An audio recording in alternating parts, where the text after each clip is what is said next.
ఈరోజు మనం tricep exercise చేద్దాం. అలాగే ఏంటంటే అనేది క్లియర్గా ఒక 5-6 షెడ్యూల్ చేద్దాం, స్లోగా చేసుకుందాం. అలాగే మావాడు ఏంటన్నానంటే ఈరోజు రెప్పలకుండా ఈ ఎక్సర్సైజ్ అంటావు బావా, ఆ ఎక్సర్సైజ్ అంటావు, చెస్ట్ అంటావు, షోల్డర్ అంటావు, అది అంటావు, ఇది అంటావు, పొట్ట ఎప్పుడు చేస్తావు? పొట్ట ఎక్సర్సైజ్ చేస్తే కదా పొట్ట తగ్గుతుంది అని అంటాడు. నేను అంటాను, ఒరే అప్పలకొండ, పొట్ట ఎక్సర్సైజ్ చేస్తే పొట్ట, లేదా వేరే ఎక్సర్సైజ్ చేస్తే వేరేది కాదురా. ఓవరాల్గా ఫ్యాట్ తగ్గితేనే నీ పొట్ట కూడా తగ్గుతుంది, ఇది గుర్తుపెట్టుకో. అలాగే ఏంటంటే జిమ్లోని మంచి సలహా ఇచ్చినవాడు మనకన్నా పెద్ద ఏజోడా లేదా చిన్న ఏజోడా అని ఆలోచించకూడదు. అది మంచి అనిపిస్తే తీసుకోవడమే. ఎందుకంటే ఈరోజు జనరేషన్కి తెలిసిన కొన్ని మనకు తెలియని కొన్ని వాళ్ళకి తెలియవచ్చు. ఓకే, ఇప్పుడు నేను ఉన్నాను, మా మేనల్లుడు ఒకడు ఉన్నాడు అను అని, వాడి సలహా తీసుకుంటాను ఫోన్ చేసి. తప్పే ఉంది, మనకు తెలియనప్పుడు తెలుసుకోవడంలో తప్పే ఉంది.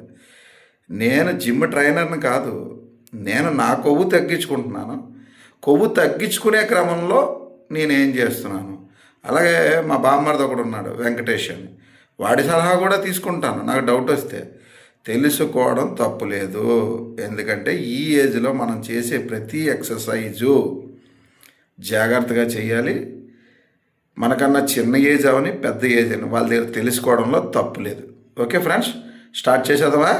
ఈడేంటి క్లాస్ వేస్తుండ అనుకోవద్దు, చెప్పాలనిపించింది చెప్పాను. ఓకే ఫ్రెండ్స్, ఎక్సర్సైజ్ స్టార్ట్ చేద్దామా? హాయ్ ఫ్రెండ్స్, ఇది ట్రైసెప్ ఎక్సర్సైజ్ మనం స్టార్ట్ చేస్తున్నాం. ఇది రోప్ ఎక్సర్సైజ్ అన్నమాట. ట్రైసెప్ని ఇది నెమ్మదిగా లైట్ వెయిటే చేస్తున్నాను. చూడండి, హెవీ వెయిట్ ఏం కాదు. స్లోగా ఒక సెకండ్ అలా ఆపి మళ్ళీ వెనక్కి చేస్తున్నామంటే మనకి ట్రైసెప్ ఏంటంటే 70% హ్యాండ్లో ట్రైసెప్పే ఉంటుందన్నమాట. మనం ఏ టీషర్ట్ వేసినా ఏదైనా లుక్ అంటే అది ట్రైసెప్ కావాలంటే ట్రైసెప్పే ఉండాలన్నమాట. సో బైసెప్ కన్నా ట్రైసెప్ లుక్ ఎక్కువగా ఉంటుంది టీషర్ట్ వేసినా లేదా షర్ట్ వేసినా. సో స్లోగా నెమ్మదిగా చేస్తూ మనం బ్రీత్ తీసుకొని వదులుతూ ఉండాలన్నమాట. స్లోగా చూడండి, సేమ్ పొజిషన్లో హ్యాండ్స్ పెట్టి జస్ట్ మణికట్టు పైకి కిందకి చేయడం వల్ల చూడండి ఆ హ్యాండ్ పడే విధానం చూసుకొని స్లోగా చేసుకోవాలి. స్లోగా చేసుకొని కంప్లీట్గా సెట్ అయ్యాక 1 minute మనం మళ్ళీ రెస్ట్ తీసుకోవాలి. హాయ్ ఫ్రెండ్స్, ఇదేంటంటే ఇందాక మనం రాడ్తో చేసాం కదా, అదే ట్రైసెప్. ఇప్పుడు రోప్ మాట ఇది. ఆ రాడ్తో 3 సెట్లు చేశాక ఈ రోప్తో మళ్ళీ 3 సెట్లు. ప్రతి సెట్కి గ్యాప్ ఇచ్చుకోవాలి. స్లోగా అలా చేస్తూ లైట్ వెయిట్తో చేయాలి.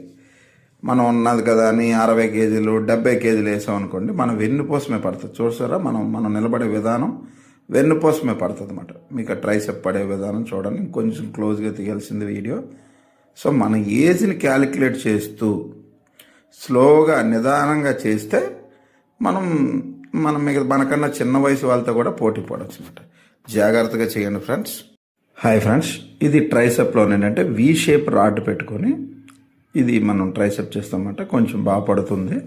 ఇది కూడా 3 సెట్లు చేస్తామన్నమాట. ప్రతి సెట్ సేమ్ టైం ముందు చెప్పినట్టు 1 minute లేదా 2 minutes కూడా గ్యాప్ తీసుకోండి. గ్యాప్ లేకుండా మాత్రం మీరు ఎక్సర్సైజ్ అనేది చెయ్యొద్దు అసలు. లేదు గాబరా చేసేద్దాం, తొందరపడి చేసేద్దాం అంటే మీరు చేసే ఎక్సర్సైజ్కి దానికి రెస్ట్ లేకపోతే ఆ మజిల్కి అది గ్రోప్ అవ్వదు, కటింగ్స్ రావు. సో జాగ్రత్తగా చేయడం నేర్చు. హాయ్ ఫ్రెండ్స్, ఈ ఎక్సర్సైజ్ ఏంటంటే ట్రైసెప్లోనే మనకు ట్రైసెప్ కటింగ్ అన్నమాట. స్లోగా కింద 1 second అలా ఆపి అలా స్లోగా మనం గ్రిప్పింగ్ రాడ్ పెట్టుకునే విధానం చూడండి. అది మనం ముందు వైపు ఉండేటప్పుడు ఫ్రంట్ బ్యాక్ నుంచి క్లోజ్గా పట్టుకున్నాం. ఇది చివరి వైపు పట్టుకోవడం వల్ల ఏంటంటే ట్రైసెప్ వెనక భాగంలోనే బాగా కటింగ్ పడుతుంది.